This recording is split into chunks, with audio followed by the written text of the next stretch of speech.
Hi, ನಾ ಇವತ್ತು ಒಜಂಪಿಕ್ ಅನ್ನೋ ಡ್ರಗ್ ಬಗ್ಗೆ ನೋಡೋಣ. ಇದೇನಪ್ಪ ಅಂದರೆ ಇದು ಡಯಾಬಿಟಿಕ್ಸ್ ಅವ್ರಿಗೆ ಮಾಡಿರೋ ಒಂದು ಡ್ರಗ್. ಇದು ಡಯಾಬಿಟಿಕ್ಕೋಸ್ಕರ, ಇದು ಶುಗರ್ ಕಂಟ್ರೋಲ್ ಮಾಡೋದಕ್ಕೆ. ಸೊ ಇದರ ಒಳಗಿರೋ ಡ್ರಗ್ ಹೆಸರು ಏನಪ್ಪ ಅಂದರೆ ಸೆಮಾಗ್ಲುಟೈಡ್. ಸೆಮಾಗ್ಲುಟೈಡ್ ಏನು, ಇದು ಹೆಂಗೆ ಕೆಲಸ ಮಾಡುತ್ತೆ, ಇದ್ರ ಸೈಡ್ ಎಫೆಕ್ಟ್ಸ್ ಏನು ಎಲ್ಲ ನೋಡೋಣ. ಸೊ ಆ್ಯಕ್ಚುಲಿ ಏನಾಗುತ್ತೆ ಅಂದರೆ, ನೀವು ಫಸ್ಟ್ ಹೊಟ್ಟೆ ಹಸಿಯುತ್ತೆ ನಿಮಗೆ. ಹೊಟ್ಟೆ ಹಸಿದ ಮೇಲೆ ಊಟ ಮಾಡ್ತೀರ. ಊಟ ಮಾಡಿದ್ಮೇಲೆ ಹೊಟ್ಟೆ ತುಂಬೈತೆ ಅಂತ ಹೆಂಗೆ ಅನಿಸುತ್ತೆ ನಿಮಗೆ ಅಂದರೆ, ಬಾಡಿಯಿಂದ ಒಂದು GLP-1 ಅನ್ನೋ ಹಾರ್ಮೋನು ರಿಲೀಸ್ ಆಗುತ್ತೆ. ಆ ಹಾರ್ಮೋನ್ ಹೋಗಿ ರಿಸೆಪ್ಟಾರ್ ಮೇಲೆ ಕೂತ್ಕೊಂಡು ಹೊಟ್ಟೆ ತುಂಬೈತೆ, ಇನ್ನು ಸಾಕು, ತಿನ್ನಬೇಡ ನಿನಗೆ ಅಂತ ಹೇಳುತ್ತೆ. ಸ್ವಲ್ಪ ಹೊತ್ತು ಆದಮೇಲೆ 15 ನಿಮಿಷ 30 ನಿಮಿಷಕ್ಕೆ ಆ ಹಾರ್ಮೋನ್ ಏನಾಗುತ್ತೆ, ಏನಾದರೂ ಹೊಟ್ಟೆ ತುಂಬೈತೆ ಅಂತ ಹೇಳಿದ್ದು ಅದು ಡೆಸ್ಟ್ರಾಯ್ ಆಗೋಗುತ್ತೆ. ಬಾಡಿನೇ ಡೆಸ್ಟ್ರಾಯ್ ಮಾಡಿಬಿಡ್ತೆ ಅದನ್ನು. ಅದಕ್ಕೆ ಮತ್ತೆ ನಿಮ್ಗೆ ಹೊಟ್ಟೆ ಹಸಿಯುತ್ತೆ, ಮತ್ತೆ ತಿಂತೀರ.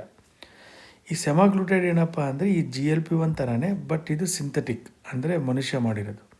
ಇದನ್ನು ಬಾಡಿ ಒಳಗೆ ಹಾಕ್ಕೊಂಡ್ರೆ ಬಾಡಿ ಇದನ್ನು ಡೆಸ್ಟ್ರಾಯ್ ಮಾಡಲ್ಲ. ಸೊ 1 ವಾರವರೆಗೂ ಬಾಡಿ ಒಳಗೆ ಇರುತ್ತಿದ್ದು. ಈ ಇಂಜೆಕ್ಷನ್ ಹೆಂಗಂದರೆ ವಾರಕ್ಕೊಂದು ಸತಿ ಇಂಜೆಕ್ಷನ್ ಹಾಕ್ಕೋಬೇಕು. ಸೊ 1 ವಾರವರೆಗೂ ಬಾಡಿ ಒಳಗೆ ಇರುತ್ತೆ. ಸೊ 1 ವಾರವರೆಗೂ ನಿಮಗೆ ಹೊಟ್ಟೆ ತುಂಬ್ದಂಗೆ ಇರುತ್ತೆ. ಅವಾಗೇನಾಗುತ್ತೆ, ಜಾಸ್ತಿ ತಿನ್ನಲ್ಲ ನೀವು, ಅದರಿಂದ ಡಯಾಬಿಟಿಕ್ ಶುಗರ್ ಕಡಿಮೆ ಆಗುತ್ತೆ, ಹಾಗೆ ವೆಯ್ಟ್ ಲಾಸು ಆಗುತ್ತೆ. ಸೊ ಇದ್ರ ಒಂದು ಸೈಡ್ ಎಫೆಕ್ಟ್ ಬಂದು ವೆಯ್ಟ್ ಲಾಸ್. ಸೊ ಭಾಳ ಜನ ಏನು ಮಾಡ್ತಾಯಿದ್ದಾರೆ ಅಂದರೆ, ಡಯಾಬಿಟಿಕ್ಸ್ಗೋಸ್ಕರ ಬಿಟ್ಟು ಇದನ್ನು ವೆಯ್ಟ್ ಲಾಸ್ಗೋಸ್ಕರ ಯೂಸ್ ಮಾಡ್ತಾಯಿದ್ದಾರೆ. ಓಕೆ, ಸೊ ಅದು ಇದ್ರದ್ದು ಬ್ಯೂಟಿಫುಲ್ ಥಿಂಗ್.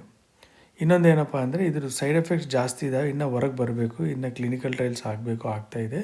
ಸೊ ನೀವೇನಾನ ಇದು ತೊಗೊಳ್ಳಂಗಿದ್ರೆ ಡಾಕ್ಟ್ರ್ ಕೇಳಿಯೇ ತೊಗೊಳ್ರಿ. ಡಾಕ್ಟ್ರ್ ಕೇಳ್ದಂಗೆ ಏನು ತೊಗೊಳಕ್ಕೆ ಹೋಗಬೇಡ್ರಿ. So without prescription of doctor ಇದನ್ನು ತೊಗೊಳಕ್ಕೆ ಹೋಗಬೇಡ್ರಿ. ಯಾಕಂದರೆ ಇದ್ರ ಸೈಡ್ ಎಫೆಕ್ಟ್ಸ್ ಏನೇನೋ ಬರ್ತಾಯಿದೆ. ಸೊ ನಿಮಗೆ ಏನು ಮಾಡೋಕ್ಕೆ ಇಂಟ್ರೆಸ್ಟ್ ಇರಲ್ಲ, ಹಾಗೆ ಏನೇನೋ ಇದೆ. ಸೊ ನೀವು ಡಾಕ್ಟ್ರ್ ಕೇಳ್ದಂಗೆ ಇದನ್ನು ತೊಗೊಳಕ್ಕೆ ಹೋಗಬೇಡ್ರಿ. ಸೊ ಅದು ಇದು. Okay, I hope you understand. Thank you.